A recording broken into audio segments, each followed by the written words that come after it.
আমি আরেকটি ঘটনা বলতে চাই যে আমাদের একজন দায়িত্বশীল গতকালকে আজকে তিনি ঢাকা থেকে গিয়েছেন সৈয়দপুর বিমানবন্দরে, এবং সেখানে আইনশৃঙ্খলা বাহিনী তাকে একটা সাজানো নাটক করেছেন।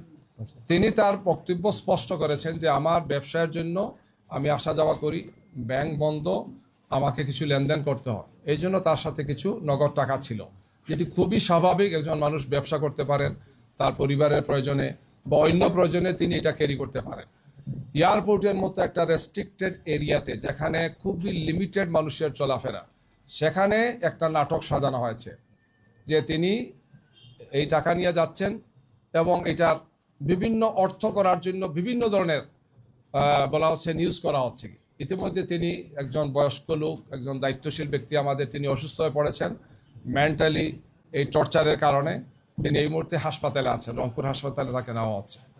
আমরা খুবই দৃঢ়তার সাথে বলতে চাই, বাংলাদেশ জামাত ইসলামী তার নীতি নির্ধারণ, তার কর্মপন্থা, তার কর্মসূচি এবং তার সাংগঠনিক কার্যক্রম পরিচালনা সবসময় স্বচ্ছতা এবং জবাবদিহিতার সাথে আমরা ভূমিকা পালন করে থাকি।